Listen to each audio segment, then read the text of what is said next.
Welcome to the Rock Guitar Confidential Podcast with Ryan and Scott. Today we welcome special guest Reggie Wu from the band Heaven's Edge to talk about gear, teaching, and his new record. Stay tuned.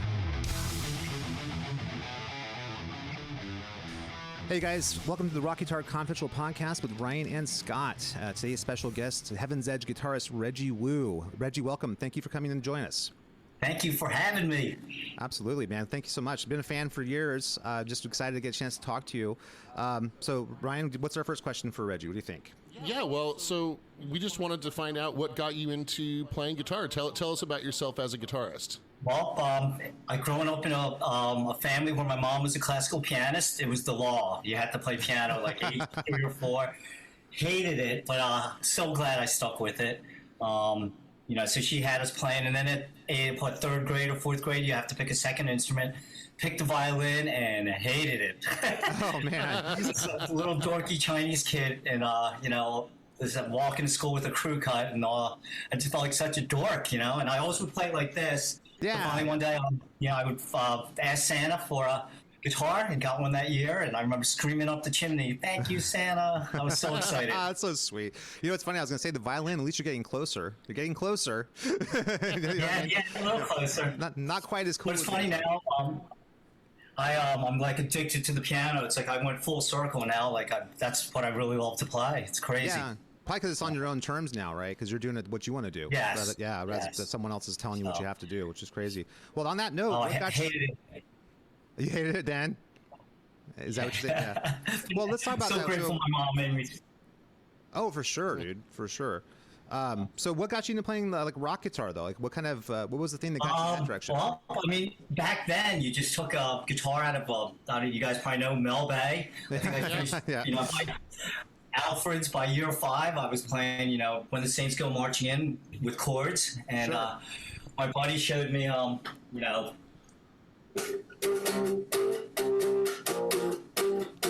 like, that's the baddest riff in the world. I was taking care of business, Oh, that's so cool. I fell in love with that, and I think somebody else showed me Purple Haze, and I was off and running. Fell in love with Deep Purple. Richie Blackmore was my guy for years. Yeah. Still is, still love him, And then, of course, then the mighty Edward Van Halen comes along. Yeah. Exactly. Annihilates us, Saw him open for Sabbath. My buddies are like, you should get there for the opening band. We always used to miss the opening bands. And they're like, I heard the guitar player's pretty good. I'm like, that would be an understatement. Well, as history would come to find out, he was pretty good. Yeah. Out, oh my God. Good. I think they opened with On Fire and rocked at the V kick, and it was spectacular. I can only imagine how cool that must have been, man. My God, they smoked Sabbath. And that's what the story. That whole tour. Right. That's the story. Yep. That's the legend. Yeah. They just blew him off the stage every night. You know what I mean? Well, and I was a Sabbath fan. I was there to see Sabbath. Wow. And just you couldn't match the energy. So after that, were you just like full on Eddie Van Halen, like right after that? Full on Eddie Van Halen to this day. Crushed when he passed a couple years ago. And then I think my path would be like most guitar players, Randy Rhoads right after that. Yep. Went through my Yngwie Malmsteen phase. Awesome. It's a good phase to go through. I'm still going through that phase. We have a new cat named Malmsteen at our house. That's Malmsteen. That's so awesome. I just watched the Rick Beato interview with him. Oh, really? I was just watching that this morning. That was really interesting. You know what's funny is Brian and I just caught him live. He came off pretty nice, Yeah. Oh, did he really? Okay. I think the case of Yngwie is that he just has a very specific vision. Yes. So like he's in charge of his ship, right? So yeah. I can see how other people, would think like the people in his band are hired guns. They're not collaborators. Right. So that could cause friction. We played with Yngwie a couple times, and he just wanted to be left alone, which is all good with me. Yeah. It's funny if you look at how his band's set up on the stage. His band is literally off on like one little third. It's of the insane. Stage. Not even from certain places in the video. You can't. Exactly. Yeah. I always think like what it must be like to be the drummer and keyboardist and guitar and bassist in his band. Like, do you just feel like you're even welcome on stage? So you just stand backstage, and it seems weird to me. But I mean, he's still amazing. He's still a great player, and he's still got the same fire he always had, which is incredible. So.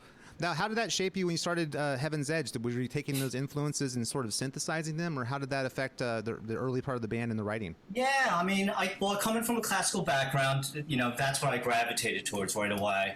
But as far as like Heaven's Edge, well, prior to that, I tried out for Cinderella, and me and Jeff, very sadly, Jeff has passed, but we talk about, my audition was, Jeff went first, and then I went right after him, and it was like, nobody's full, and I was like, it's like, always not fit, okay?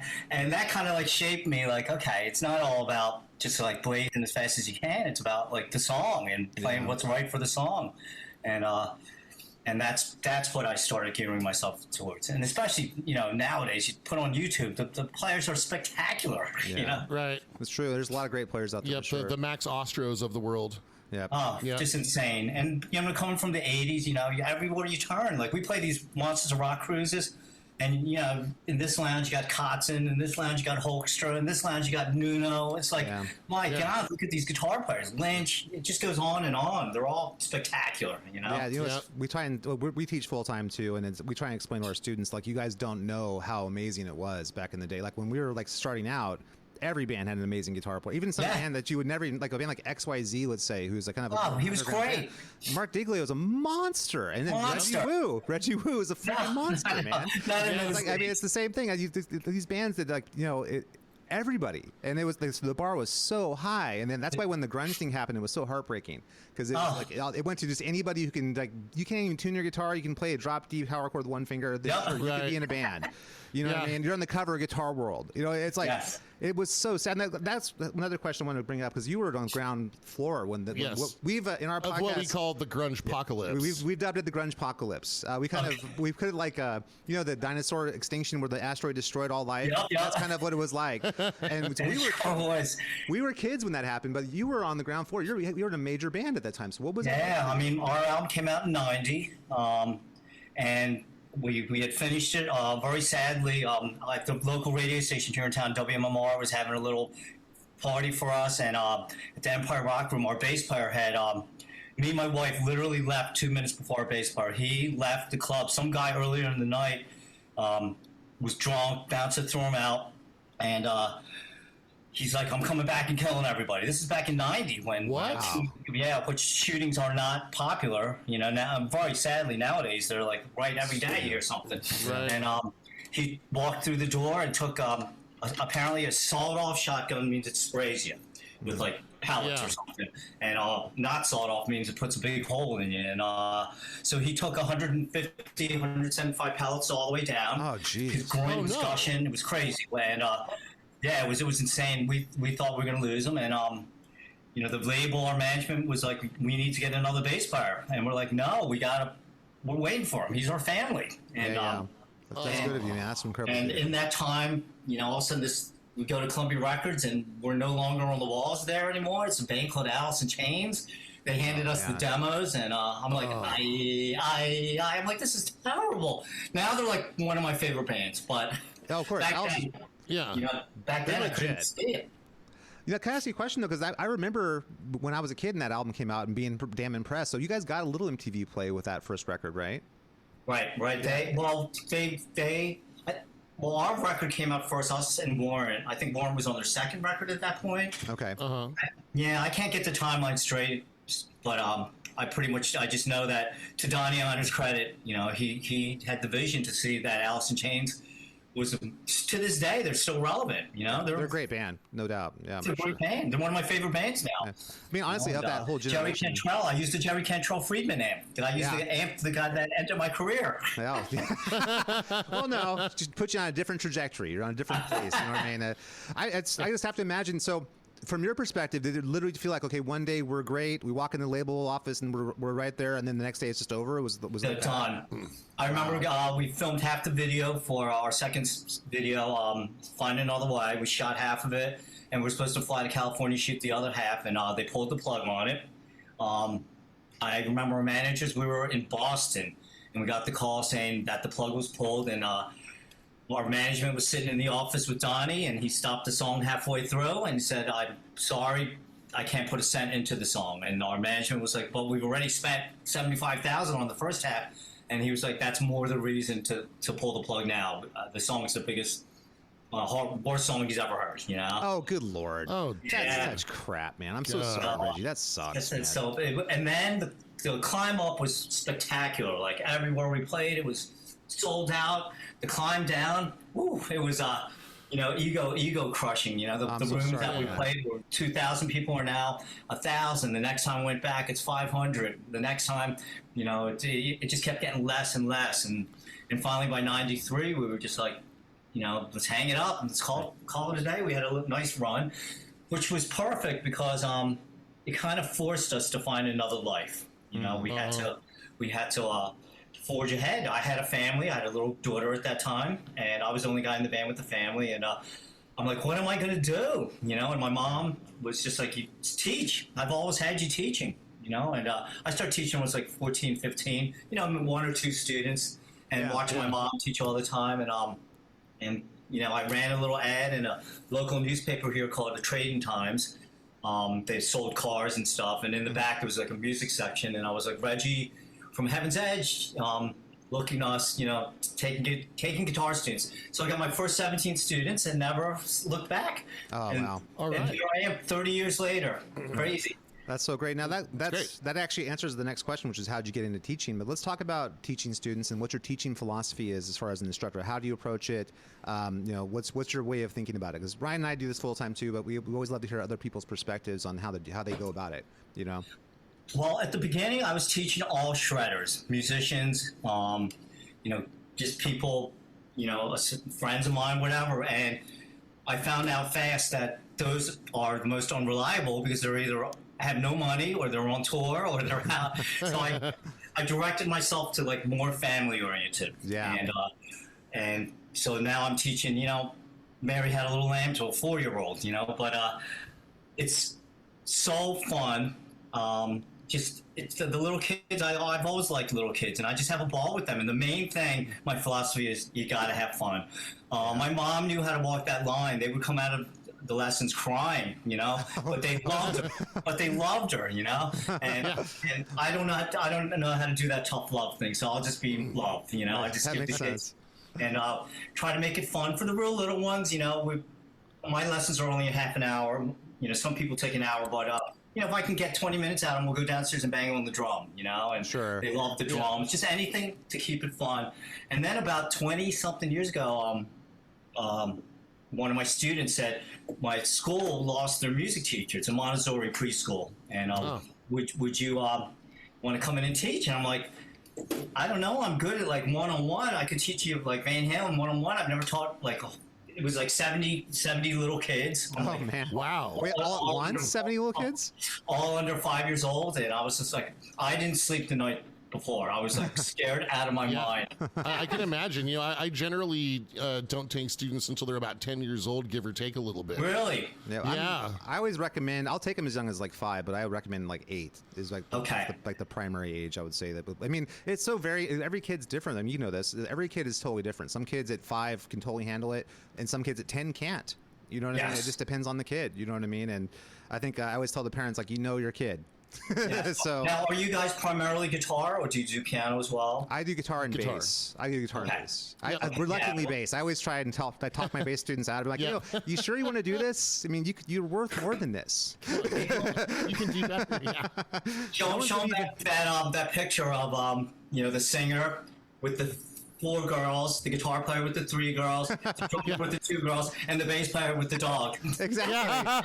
The drummer. You're even below the drummer as the bass player. You're below the drummer, man. That's hilarious. Don't choose that life. You know, I keep trying to tell them this, and it's like, you know what?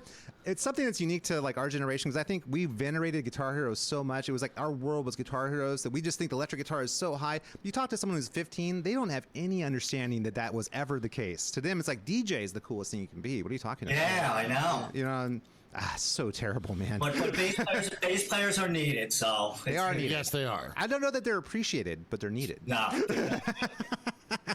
Yeah, there's just so many memes of just bass players. Like it's just they just rip on them. I feel bad for them. I know, but if only they could read. If they could read, it'd be sad, but they can't. So this just, Sorry.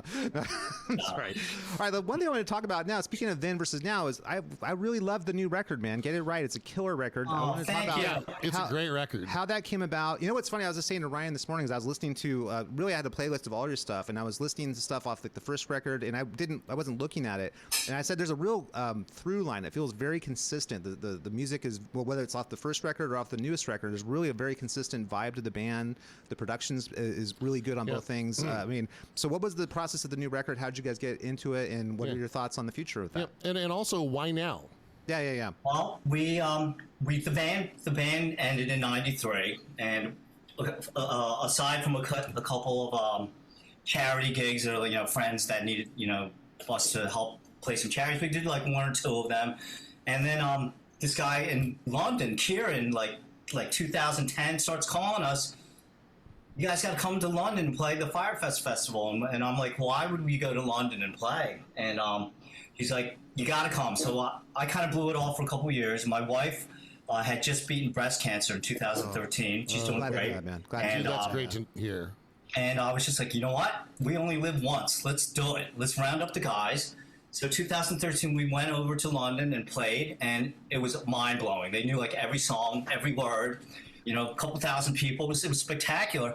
So we all said, let's, and then we started getting offers for like Monsters of Rock cruises and M3 and Chicago and Tennessee Mountains of the Mountains or some Monsters of the Mountain, stuff like that. Oh, nice. And we said, let's just do 2 or 3 gigs a year, just to have some fun. And so, that way we can play Rockstar for one weekend, and then go home and get back to the grind. Yeah, a little bit more cred, though. You come back to It's funny, in London, go ahead. Yeah. In London, they're like, you guys have jobs? And I'm like, yeah. Like, I don't know their perception of us. I know.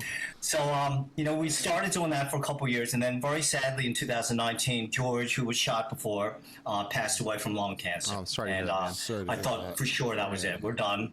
And we had a nice run. And COVID hits right after that. And this guy, and out of nowhere, Mario from Frontiers Records, I get an email saying, I've been trying to track you down. I'm like, you've been trying to track me down? I'm like the easiest guy to track down. Like, I'm like all over, whatever, social media. So he said, would you guys be interested in doing a record? And I said, I talked to the guys, and me and Mark had never stopped writing. We would just write just for fun. Oh, and, okay. Not knowing that's not going to go anywhere. And so we got the guys together, and our drummer is a big record executive. He was with Roadrunner for 20 years, Dave Rath. Nice. He went to Sumerian with Nita Strauss and Disturbed for a couple months, and then got the opportunity of a lifetime from the old owner of Roadrunner to back him to start his own label. Oh, wow. So Dave started his own label, and he just Code Orange is his first sign. He's doing great. But all that being said, is like Dave was still in touch with the music industry, whereas we had no clue. And he orchestrated the whole deal. He had his people look at contracts and everything. And we know this time going around, we're not going to make money. We're not going to be rich. We're not going to be famous. But if we get a couple European gigs out of it a year, that'll be fun. Like we just came back from Germany, and well, congratulations, man. That's awesome. Let's go. Yeah, let's just go do that. And like a little band like us from 1990, to go to Germany and they know all your songs, it just blows our mind. Well, that generation now is caught up, though. That people who didn't hear it the first time around are now like, oh, this band's amazing. Like, I'd love to see these guys live. It's really cool. It's a second opportunity. It's the second chance. Well, we had people coming up to us. I flew in from Denmark, from Finland, from Greece, from France. We've been waiting 33 years to see it, and I'm like, oh my God, that's insane. How awesome is that? That's so great. That's got to make you feel amazing, right? Because that what you did made an impact. It's just mind-blowing. We're so grateful that we still just get to do this, and we're grateful that there's no expectations this time around. Like I said, so we'll just get up there and just have some fun. Sadly, we're all breaking down a little bit. Mark's, going to be 62. I'm going to be 61. I'm like, Wow. You know, I don't know if I can kick anymore. Do I need to choreograph? I think they'll be okay. Are like real low. Well, I got to tell you, man, as much as you say that, you guys are still bringing it. That new record is killer. It is good. Oh, thank you. We had a ball. So Dave got orchestrated. He got we have our engineer who recorded everything, and he got some big people to work on it, and it was fun. It was a lot of fun. And the worst part now is, you know, you put it out there and it's instant criticism or instant liking it. 99% of the people like it, but it's funny to read some of the criticism, you know. Like our first single was Had Enough, and I'm reading, this guy's like, I used to like these guys, but after 1 minute of the song, I've had enough. I'm like, dude. Like, yeah. What a thoughtful review. The guy just thinks he's witty. That's, you know. I mean, I saw, you know, it's funny. I remember when I saw that you guys were putting something else out, I'm like, oh, that's cool. I've always loved this band. Let me check them out. And I remember thinking, this is killer. It's great. And then you kind of go down the rabbit hole of all the other tunes, and you're like, man, I mean, my favorite on the record is Gone, Gone, Gone. That's a killer, that's awesome. That's a killer record. What about you, Ron? Well, I like Gone, Gone, Gone also. I think that's the one that has kind of the Van Halen-y riff in it. Yes. I hear some House of Pain in there. Yeah. Yes, absolutely. Nice. The ballads are outstanding too, man. Like When the Lights Go Down. Oh, thank you. It's a great tune. You know what I mean? I think if this was like 1990, that would be a massive hit. That would be that'd be huge. You know what I mean? It's. Oh, thank you. Yeah, it's really credit to you guys. Now, was the thought process in the writing like, let's just write a classic Heaven's Edge record, or do you guys? No, I mean, we just try to stay true to ourselves. You know, I'm the type of songwriter that if I try to write something, it comes out worse. Like I gotta just like whatever comes out, you know, we'll just run with it and we'll throw it at the wall, see if something sticks. You know, believe me, we've written many. Well, for every one good song, there's probably like 5 or 6 clunkers, you know? Typical. I know, exactly. Yeah, I definitely kept thinking, you know, this is the great American rock album. Yeah. As I was listening to it. It's great, man. It's Oh, thank you. That is awesome. You if guys you're are a rock totally. fan, you have to like yep. it. There's nothing to not like about it. Yep, It's that's great. the phrase that kept coming to mind. Great American rock album. Really, really cool, man. you guys are awesome. You are. We've actually, you know, started working on the next one, and now, you know, the pressure's on. Now I'm trying. Yeah. Now you know you got to write on the definitive Heaven's Edge record. Now you've got to write the greater American rock album. Yeah. There- No pressure. And then eventually, the third album will be the greatest. That's the good thing. Oh, we'll see. Yeah. So let's talk We have about. some- Go, sorry. We have some good people behind us. Jacob Bunning, who's just, I don't know if you know him. He worked with Mark on the vocals, and he's just a savant. I know. He's just I know so talented, plays every instrument. And, you know, these guys are still in touch with the music, you know, and so they really, like, we would send him the songs, and he'd, like, change one thing, and it'd be 1,000 times better. I'm like, wow, that's so really cool. That's the importance of a producer, someone who can Yep. come in and be an outside ear and say, okay, this is better if you do it this way. And that every artist needs that. I think that's why Yes. so much of like self-produced music is sort of hit and miss now, because you don't have that outside ear to kind of guide you. Right. Man. And by the way, Mark's voice sounds incredible, dude, on the new record. Thank you. I'll tell him that. It is so good. I mean, I was listening. I can't believe this guy is. I mean, you're saying 62. Like, I can't believe that. His voice sounds It's amazing. spectacular. And the summer before, we had to cancel a gig because 2 aneurysms broke in his up going to his stomach, and he lost like 40 pounds like in 2 months. It was crazy, and he was very worried going into this record. He was just like, I haven't sang like this in years. You know, we do an occasional gig. And he came through, and the whole band, everybody my drummer plays the drums like twice a year. I'm like, dude, you sound great. Yeah, you know? Yeah.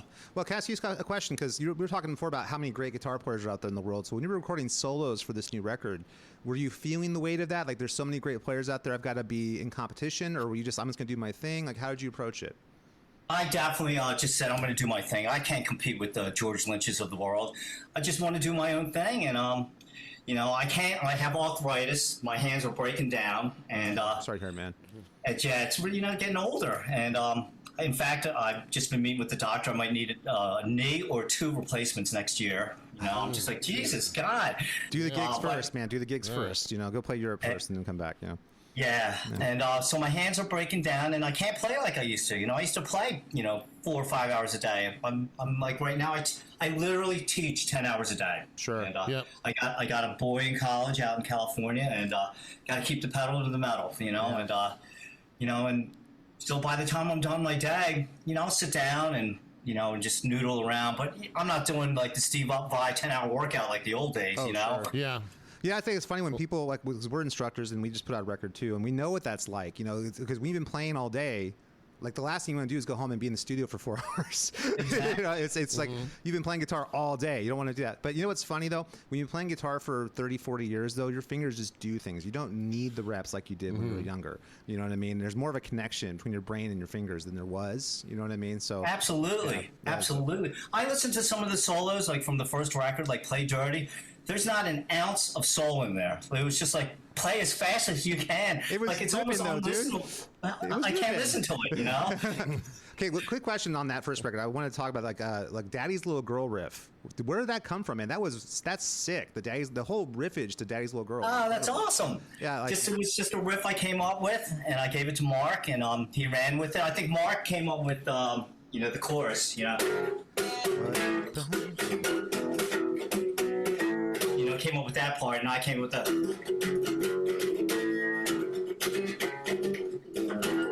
part. Yeah, the riffing's so killer, man. That's one of the things that hooked me about your band initially. Like, man, the riffs are so killer. I love it. Oh, that's awesome.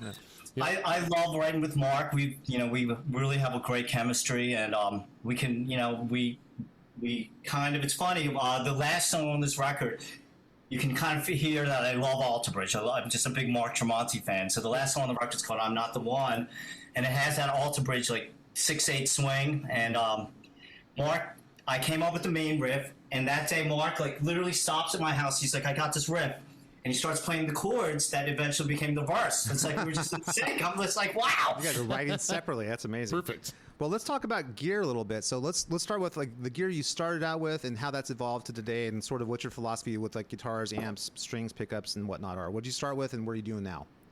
I always played a Fender Strat my whole life. I was always a Marshall guy because of Richie Blackmore. Sure. And I remember buying a Marshall Major, but they were like 200 watts. Yeah, I remember that, yeah. So how did you play it then?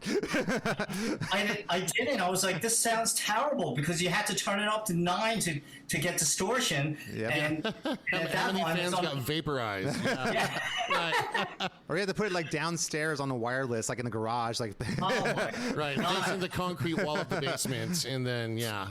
So what was like your first great amp though? If it wasn't the Marshall Major. So eventually, I just started using the JCM 800s. Yeah, And, great amps, man. and I had a 50 watt, I had a 100 watt. I still have the 100 watt. It's the one I used on the record. My Strat was all single coil, and then Eddie comes along, and at probably like every guitar player in the world, I had it routed out and put humbuckers in it. Yeah, got to put DiMarzio Super Distortion in the bridge. Yep. I had that. I used the Duncan Invaders. I mean, Duncan Distortions. I used them all. You know, Well, JVs. Yeah, it's true. Everybody said this JB. this is what Eddie uses. Every ad in every guitar magazine. This is what Eddie uses. This is what Eddie uses. Everyone said that. You know. Now I remember you playing an Ibanez. Did that did that? Yeah. happen? So then I got approached by Ibanez, who's based out of Ben Salem, north of Philly. And this is even before we had the record deal. And they said they've been tracking me, and they wanted to give an endorsement to somebody local. And they checked out my guitars and what kind of pickups I use. I use a Dimiola in the neck and JB in the bridge and Wham Floyd Rose. You know, they took all the specs. And I go to this meeting, and there's 2 guitars, a red and a black one there. And I play it, and they're like, "We want to endorse you." And I'm like, "Absolutely, this is amazing," you know. Yeah. And I get up to leave, and they're like, "Aren't you going to take the guitars?" And I'm like, "They're mine." You're just showing me what they might look like. Yeah. It's so funny.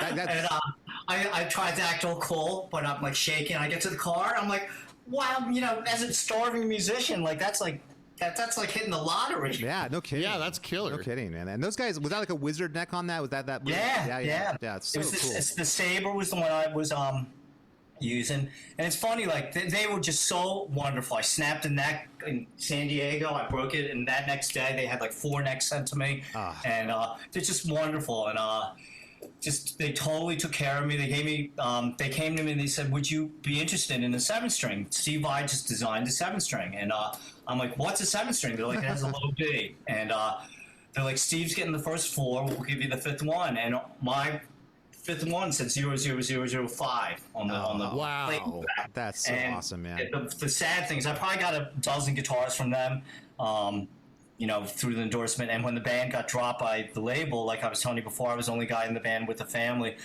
I was selling these guitars for like $400 just for groceries, and I sold that 7-string for $400, and I had kind of asked somebody at Guitar Center, I'm like, what would something like that be worth now? They're like, probably 20 grand. Oh God! And I'm like, I don't want to hear. In the heart. Yeah. Oh my God!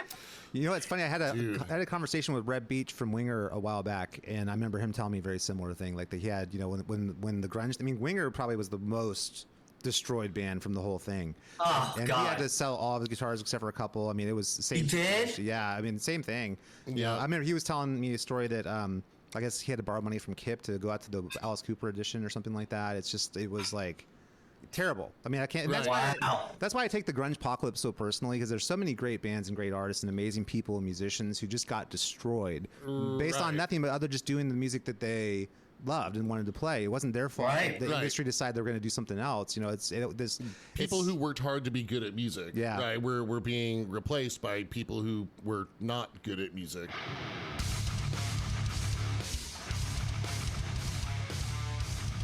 Thanks for listening to Rock Guitar Confidential with Scott and Ryan and special guest Reggie Wu. Please make sure to like, rate, and subscribe. Now back to the show.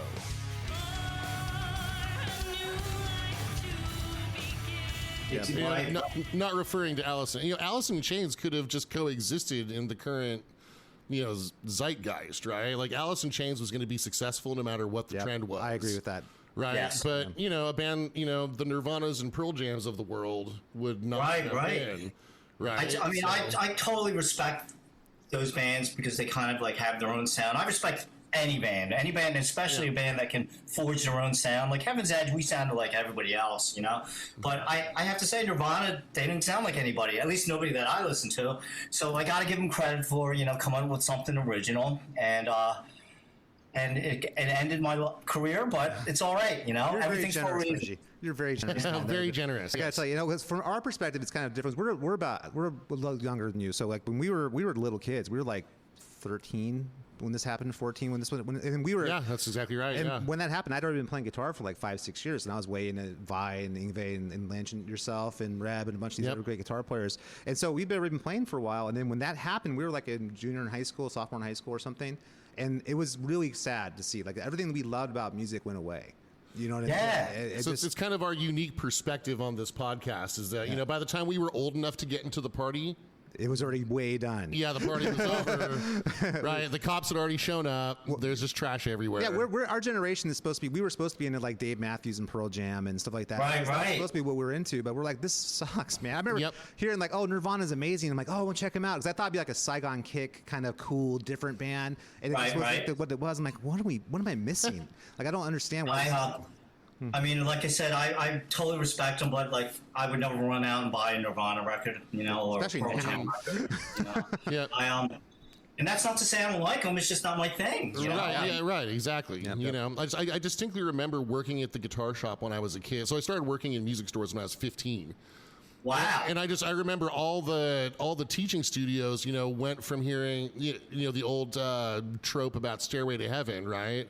Yes. And then like just the very next week, it was all Come As You Are, played badly. and out of sync, out of multiple studios, and it's like it was overnight. It's like a bad delay pedal, just all kinds of stuff. The kind of thing. But you know what? Now that, you know, I get, you know, people send me Metal Edge magazines or Cream, or remember all this magazines? Rip. Gary Miller. And I flip through them, and I'm like, every band looks exactly the same, us included. No wonder things didn't work out for us. But you know what? They waited like 5 more years. Every band looked just like Nirvana. Right. Everybody wore flannel. Wait 5 more years after that. Every band looked just like Drowning Pool. You know what I mean? It's like it's the same thing. And the difference is that you guys had the goods musically, and you wrote great songs, and you were great performers. That's the difference. You know what I mean? And all those bands from the '80s were so much better than the other bands that came after them. It's from just a pure quality level. It's just not comparable, with the exception maybe Alice in Chains is like maybe Tool, Primus, those bands that came out. So I like Soundgarden. I thought Soundgarden was terrific. There's a few great bands from the night. We actually just did a podcast about '90s bands that we love. We're just trying to go against type. Oh, that's cool. Yeah. Let's get back to STP. Like I really think they write some really great songs. Yep. I agree. I mean, now talking about gear though, like, so what are you using now? Are you still using the Marshalls for the amps? And no, I actually made the jump to to the Friedmans. Oh, And, nice. And I picked up like the Jerry Cantrell model, and I was like, "Holy moly, this thing sounds great." I was never a big pedal guy. I would just use like neither. Yeah, like I would just use one, the Boss overdrive for solos, and that's it, or the tube screamer that everybody used. Yeah. With this Jerry Cantrell, you don't even need anything. I actually had the gain backed off to like about 2 o'clock. Wow. Whereas, Nice. Like in the old days, your gain was pinned. Sure. I do use a Wampler toneless for solos. It's along that clon. Clear, doesn't alter the sound. Yeah, it's like a clean boost. Yeah, you can't even really tell, but it just feels better when you're playing. Yeah. So, still, I've gravitated back. I was using the 25 greenbacks for years. Now I'm back to using the vintage 30s, a little clearer. Yeah. And just with the 20-watt Jerry Cantrell, I thought of buying the 100-watt, but I'm just too old. Have you guys picked up a 100-watt Marshall head lately? It's so heavy. Dude, yeah. My half stacks just live up in our studio. Yeah, they're never coming downstairs again. I've got 500-watt PV heads in my studio at home, and I know. Oh my God! We did a lot of these gigs. You just go and they supply the backline. In our rider, we tell them what we want. The Monsters Rock cruises, and it's like heaven. You just you could tell them whatever you want, and they have it there for you. But we did a local show where we had to bring our own gear, and it's like 2 o'clock in the morning. I'm loading things back home, and I'm like, I'm way too old for this. Yeah. I know that feeling, man. I do. Yeah, especially when you go to the club and the club's got like stairs up to they're like, oh, wait a minute. Yeah, no more schlepping gear. Yeah. I did a show with my solo band opening for Kingdom Come, and it was like that. I showed up with my whole thing, and the band Kingdom Come from that we did. Yeah, of course. I rode with the drummer in Tennessee. Yeah. I don't know his name. Well, I remember showing up to the club. We were opening for them, and we were looking at the stairs and like, oh my God, I'm like, was it like 3 flights? Like that's when you start pairing your gear down. What do I really need? Can I just bring like a Helix and just plug that straight into the front? I know. Starts making it seem a lot more appropriate. On guitars, are you back to Fenders? Back to Fenders. This is still my Strat from 1977 that Dude. I earned it. Does it got reverse headstock? It does. Look at that. Yeah, I went to Reverse go. 70s headstock. I love it. I went to go get a fret job, probably my 4th fret job, and my tech was just like, Reg, there's no more rosewood on it. You need a new neck. So we went to this company, Music Craft, in Vineland, New Jersey, and they specialize in Fender necks. And so they took all the dimensions of my Fender neck, and the only thing I said, I want a reverse headstock like Joe Perry. I'm a big Joe Perry fan. Sick. That looks so rad. I mean, I wish this was a visual this medium, is the same guys. guitar from 1977. And you know what? It's everything you need. Look at that thing. That Love it. Floyd. I mean, come on. That's the coolest thing. That's so cool. There's something about a guitar that's like your guitar too that makes it so much cooler. It's just me, and all my techs who work for me, they say you're the easiest guy to work for because I start the night with that and I finish the night with that. Yeah. And that's You guys it. have like a backup. I'm sure you have a backup there. Yeah, I kept 2 guitars from Ibanez, and this was a gift from them.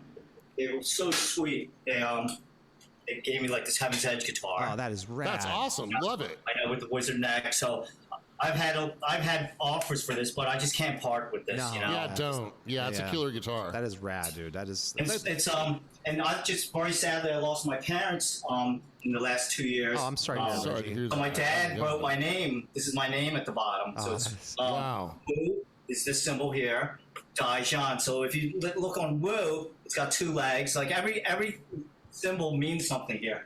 So Ibanez, they really tried to surprise me. So they put it on the back, but they forgot one of the legs. So it probably says like butthead or something,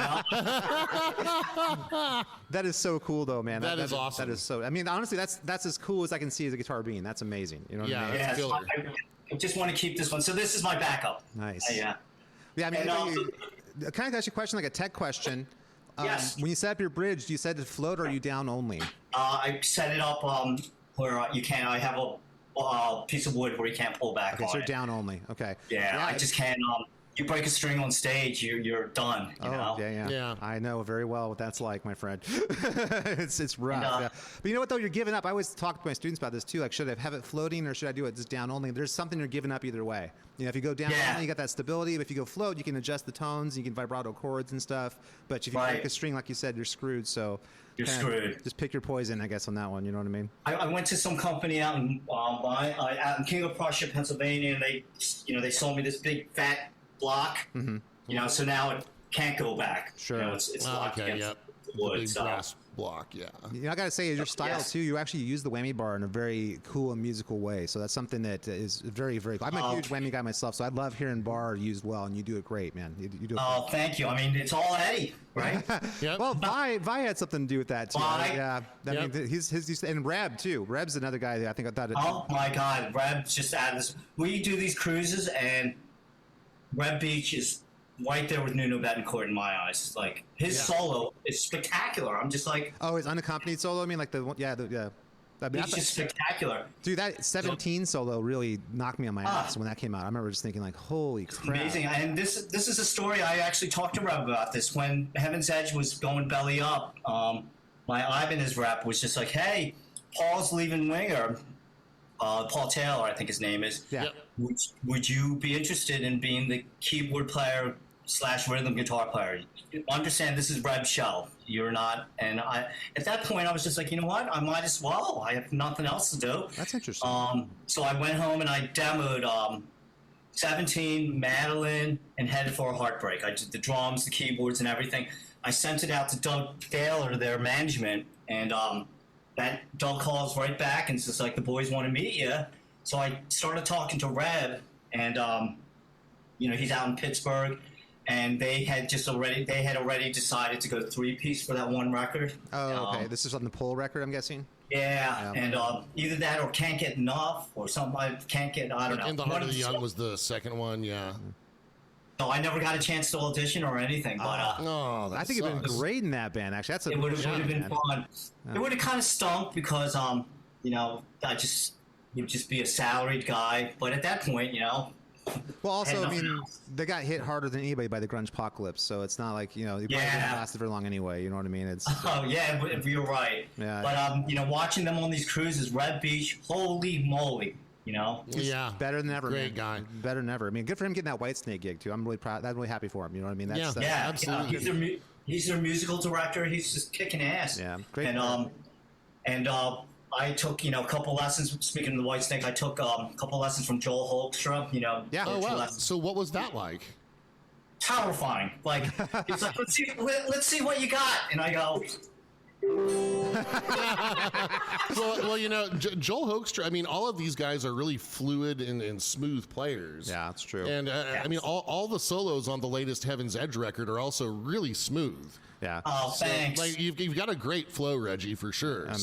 Yeah, I mean, you got nothing to be. I mean, Joel's a monster player. Everyone knows that. Holy cow! I was so intimidated. I was shaking. You're no slouch yourself, my friend. You got a few pelts. Oh, thanks. All good. Yep. He was a great teacher. Like, I got more out of him in those 2 lessons. Just spectacular. You know? Was that recently, or is that something like? Yeah, just like in the last 6 months. Oh, that's awesome, dude. I really respect that, man. I think a lot of our students think that we've just like made it to a certain level, and then once you're at a certain level, you just stay stagnant and then teach everybody else. You know, it's important to always keep learning. You know, I'll take a one-off lesson here and there from, you know, all kinds of people. So yeah, and there's never an end point. I mean, if you decide your own end point, basically, if you want to be a musician, you can keep growing indefinitely. You know what I mean? Also, you know, things that are challenging that make you sad about playing guitar are going to make you better once you overcome them. You have to sort of keep going. You know what I mean? And like I feel like I can't always keep learning. Right. You know, and I'm not going to ask my students to do anything that I wouldn't or am not doing. Right, and that includes, you know, learning and trying to grow my own knowledge base. Right? Yeah, I mean, that's, you decide when you stop growing, for sure. Right. So let me ask you a question, because I'm kind of curious about a couple things about nowadays. First off, what are your thoughts on like the whole digital amps versus real amps kind of thing? Do you think that's is it going through, like, it's inevitable we're all going to be using digital amps? It's definitely getting closer. They're definitely, like, I've had the Axe Effects, I've had the Kemper. I just got one of these things, though. I don't know if you can see it, the quad Cortex. Quad Cortex, yeah. Man, I love Neural DSP. I think they've got the best sounding amp models and impulse responses out of all. Oh, absolutely. Well, I got the Soldano plugin. Yeah, us too. Yeah. Yeah, well, we have a record we just did. My solo tones was the Soldano plugin that you're talking about. I know exactly. Yes, what on the new Ex Aegis album. For anyone listening, yes, lots of SLO 100. Yeah, I know exactly. That's a great plugin. I know exactly what you're talking about. That's a great plugin. And to save money on the record, I would do the solos here out of my house using that Soldano plugin, and then I would send it to the studio, just clean, and they would reamp it. Oh, that's so cool! Yeah, and just to try to save some studio time, and the technology is incredible. Yeah. So I got this. I got rid of the Kemper, and I got this with hopes of bringing it to Germany. This last gig last month, and when they on the ride, or when they said, "Oh, we'll get you whatever you want," I just stuck with the JCM 800 over there. Just be on the safe side. Yeah, right? Go with what you know. Yeah, makes sense. So I'm scared to make the jump, but Steve has made the jump. He just uses like a Friedman pedal, like some kind of IR pedal, And I got a feeling pretty soon most sound guys, when you show up to the gig, are going to be like, "Why do you have an amp? Why do you bring an amp?" That's going to happen very soon. Yeah. Like, I've actually sat shows myself. I show up, and it's like going like, "Oh, okay, I guess we'll put a mic on that." Okay, that's the attitude. And it's like, "Oh man, we got to embrace this because it's not going the other way." You know what I mean? I know. There's still something to be said standing in front of a super loud amp. It just feels great. It feels like, there's just something great about that. With these, the Kemper and stuff, like, it was powered. I just didn't know how I was going to monitor myself. Like, I never run have my guitars come back through the monitors. You're working so hard for your tone. The last thing you want to do is, like, run it through monitors because they have no idea what the speakers are, or in-ears, because it's not going to sound like coming from a cabinet. Yeah, exactly. And you feel isolated with in-ears too. You're it doesn't feel like you're part of the band. You're like in a room somewhere else. It's kind of right. Yeah, you don't feel your pant legs flap. Yeah, that's true. No. Yeah. I mean, from the show perspective, I get it. From the front of house perspective, why it'd be so much easier to have just like plug it straight in, just use in-ears. There's no stage volume to mess with. It makes sense. But yeah, it's something lost. I agree with that 100%. Now, go ahead, Ryan. What were you gonna say? Oh, no, I just said what I was going to say. Oh, okay. Yeah, I thought you were getting ready to wind up to say something.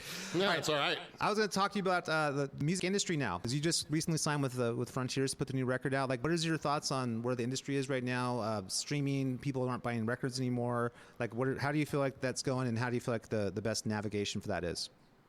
Well, I mean, speaking from my perspective, like, my career is pretty much over. So everything on top from now is just gravy. So I have no expectations.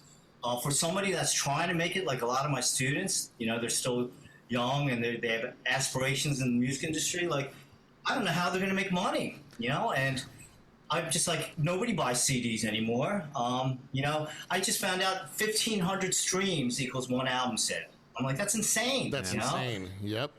Like, I should just sit here on play and just like stream it all day. Right. It'd be all fake numbers. Crack the code, Reggie. Yeah, it'd be like farming cryptocurrency. Exactly. Just get a bunch of graphics cards. Yeah.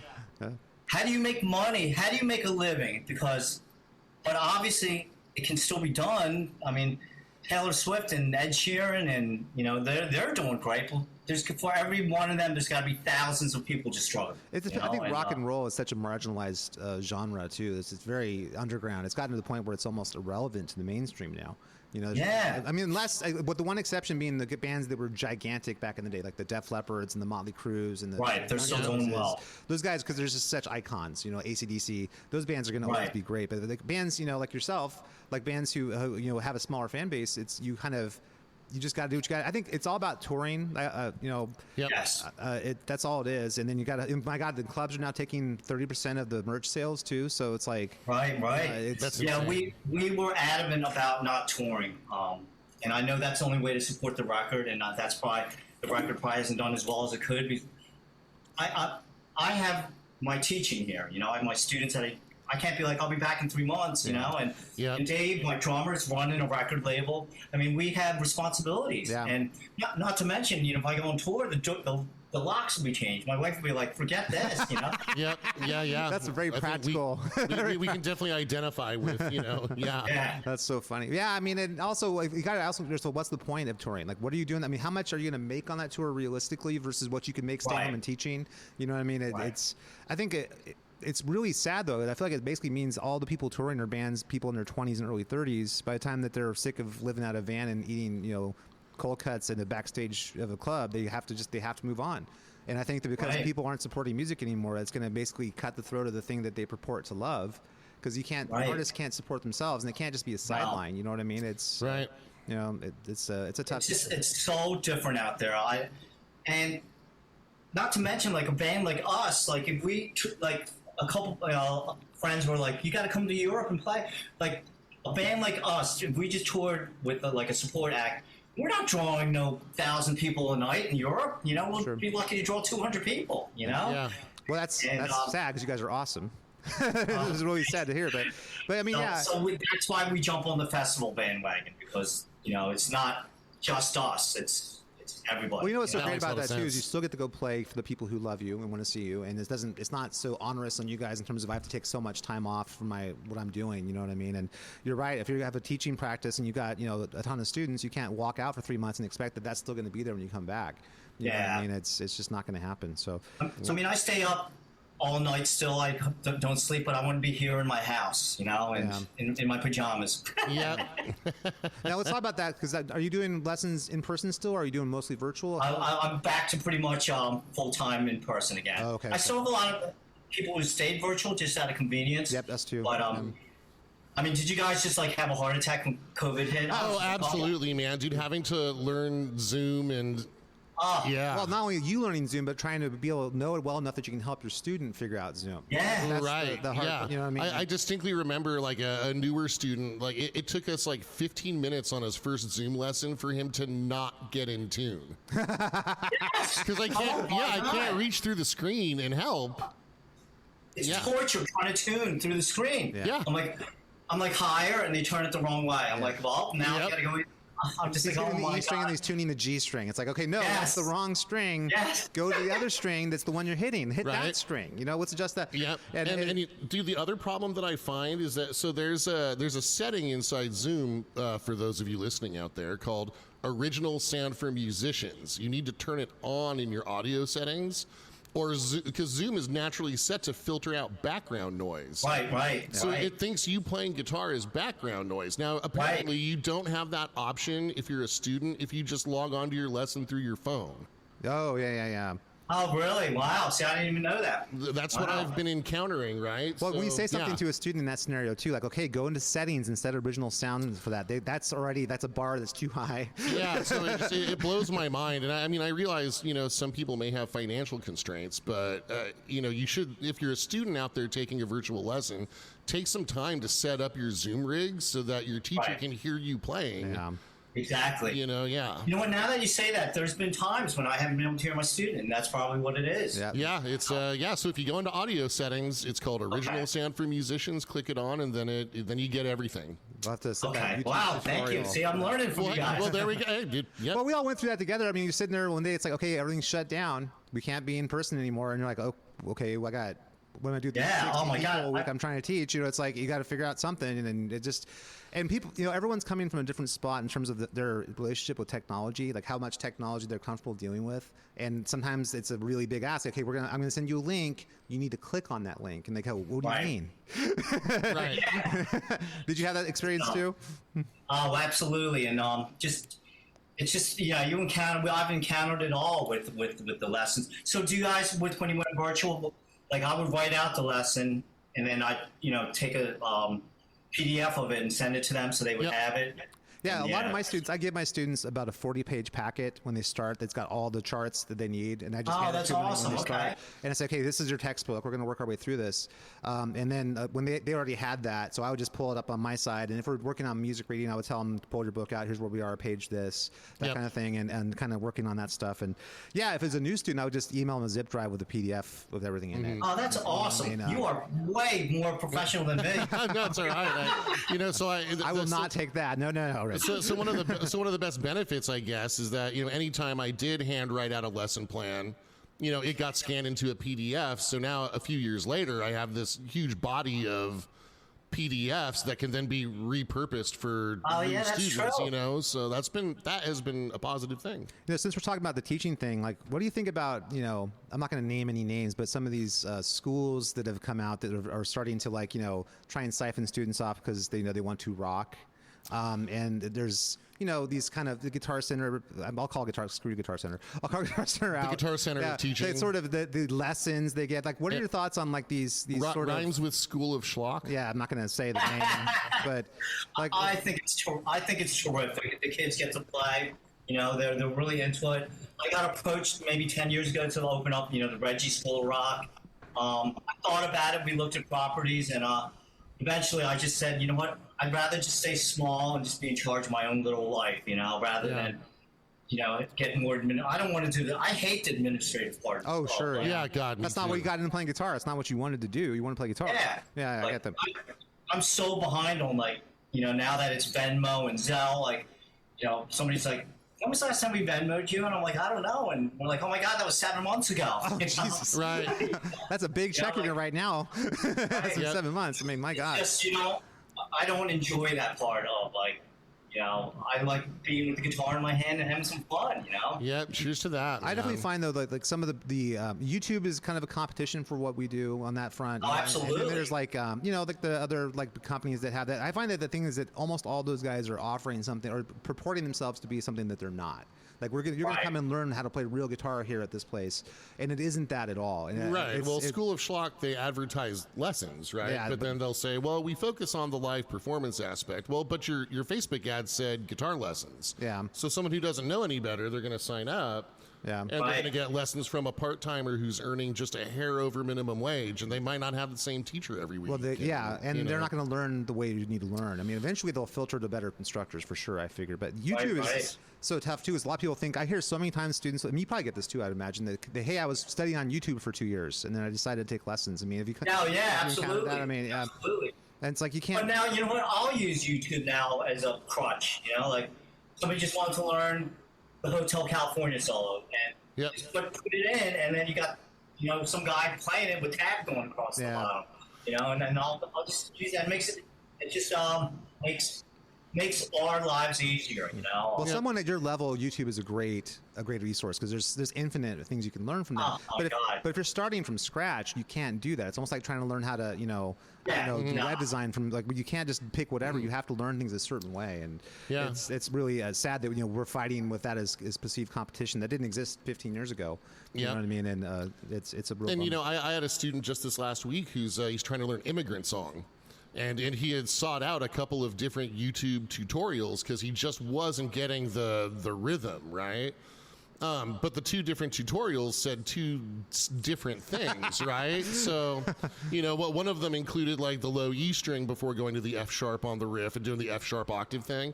But the original recording, the guitar is never playing the low E string. It's the bass player that's. But anyway, so so at his lesson, we just watched a snippet of the first video. We watched a snippet of the second, and then I explained to him what's going on. Here's why this guy is putting it this way. Here's why this other instructor is putting it this way, and. You're your own musician, so you have to make choices like this all the time. So that turned out to be a productive lesson, I think. Yeah, I always tell students just because something's on the internet doesn't mean it has any credibility. It's a bathroom wall. Right. You know what I mean? You should just get started, and then it's a good starting point. I wish I had that. You're probably too young, you guys, but I used to buy this cassette tape called Dr. Licks. No, but I remember Metal Method, Doug Marks. Remember Doug Marks' Metal Method? Okay, yeah, it was kind of similar to that. And it was this guy with this drony voice being like 12th fret B string, and you're trying to learn the Diary of a Madman.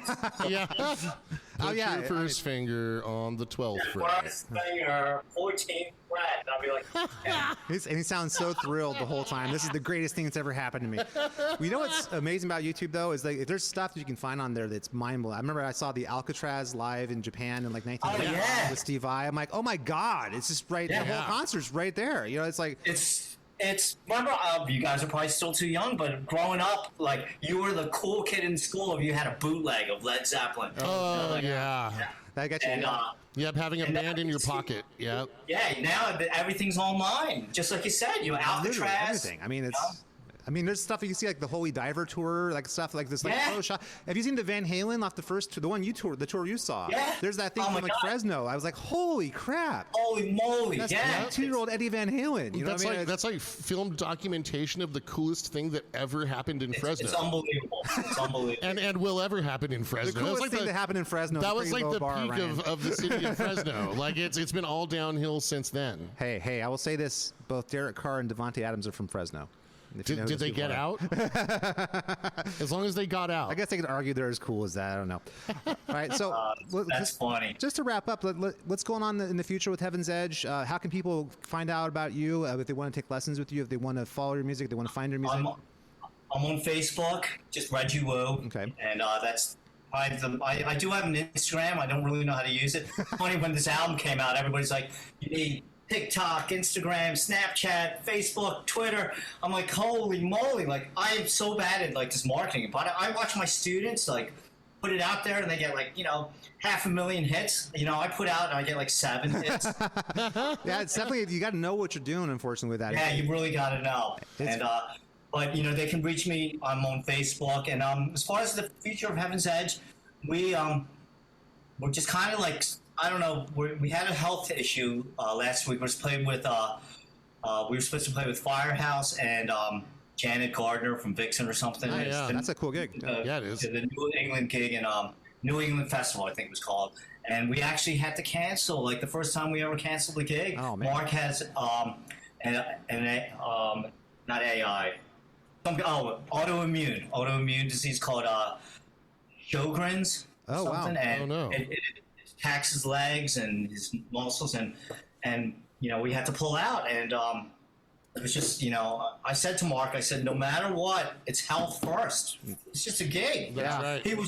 He was mortified that he's like, I've never canceled a gig in my life. Yeah. And we always had that old school mentality. The show must go on. Whether you're dying, you got to go. Yeah. And this was the first time ever we pulled out of a show. And so I said just recently to the band, I said, let's slow down. We have a local gig here in Philly to finish up the year. We're supposed to play in Maryland with a band called Child's Play in December. But I don't think we're doing that. It's a cool name, like the Chucky doll, and Is that the mascot? They have the Chucky comes down from the top of the stage. Oh, that'd be rad. That'd be very Spinal Tap if it were like a 2-scale Chucky. And like, I'm also pretty sure that's copyrighted too. I'm sure that's not going to happen. So I bet that's I think we have the Monsters of Rock cruise next March. That's it for. We might do the whiskey out in California. Nice. But like I was saying earlier, I need knee replacements. I was hoping to make it just to the Monsters of Rock gig and get the knee replacements, which might take me out for I don't know how long the recovery is. Sure. I heard it's pretty fast, and I heard when you're done, I heard you're like the Bionic Man. You feel great again. Yeah, that's what I've heard too. Actually. Man, that's awesome. So we'll see, but we're writing for the next record, and we'll see. We signed a 3-record deal with them. I don't know if we'll make it, but we'll try our best. Well, I can't wait to hear the new stuff from you guys. The last thing you put out was great, so it's gonna be worth the wait for people who like Heaven's Edge, which is hopefully everybody after this podcast. That's right. That is the plan. So very cool. Okay, one silly non-music related question. Okay, last question. Okay, Star Wars, Alien, or Predator? What's the best? What's the best one? I don't think I've ever seen Star Wars. I might have saw the very first one. Oh my god! That's awesome. Alien. I'm sorry. I'm sorry. I know. I live in a bubble. I live in a bubble. Alien is. I don't think I've ever seen that. Oh. Is that where the thing comes out of the body? Yeah. Total chest like burster thing. And Predator. Yeah, I might have saw that. And Predator is Arnold Schwarzenegger, right? That is correct. Yes. I got a feeling Okay, I'm going with Predator. I got a feeling. That's okay. Great answer, Reggie. A funny thing in our podcast is that Ryan is a major fan of horror movies, and I am not. So pound for pound, King Diamond. And me neither. Yeah. So pound for pound, King Diamond is probably my favorite metal band.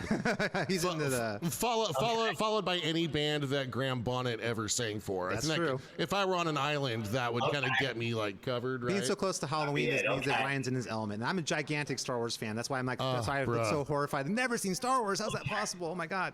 All right, I respect that. I just I live. Well, right on. Well, I live in a bubble, you know? well, so let it be documented. Reggie picked Predator. I will. So, That's on the record now. so it's on the record. I Reggie win. picks Predator. All right, Nice. very cool. All right. All right, well, Reggie, thank you so much for giving us some time today. I'm so happy to talk to you. I've been a fan forever. You It's guys nice are to the meet best. you. Thank you for having me on. Dude, thank you. Absolutely, and we'll catch you next time. Everyone, go check out Thank you, Reggie. and let me know if you post this anywhere. I'll share this. Yep, absolutely. Oh, once thank you. once this drops, Appreciate we'll get that. you in touch, and hopefully we'll get you on again sometime in the future when you're ready to talk about the next record. That'd be great. So, all right, Yep, thanks, very Reggie. cool. Appreciate it, You man. guys are the best. Thanks so much. You got it. Bye. Sounds great. Good luck with everything. You All right, too. I'll thank talk to you You later. help Appreciate it. it. You got it. Peace. Take care. All right. Take care. There we go. All right. All right. Well, thanks for listening to Rock Guitar Confidential with Scott and Ryan. And that is Reggie Wu from Heaven's Edge. Everyone go check out the band Heaven's Edge. The new record is called Get It Right. Really killer stuff, and we're not just saying that. Please make sure to rate, subscribe, and Like our podcast and- more than any other podcast well, ever. that should be obvious right there. And then Yes. and we'll catch you guys next week. Thanks for listening. Bye. Yes, and don't forget to check out www.xaegisband.com. That's EXAEGISBAND.com. And links to our socials are on there as well as music and lyric videos. You guys want to hear our music, that's there. And then please make sure to subscribe to this amazing podcast. Thank you for listening. We'll catch you next time. Peace.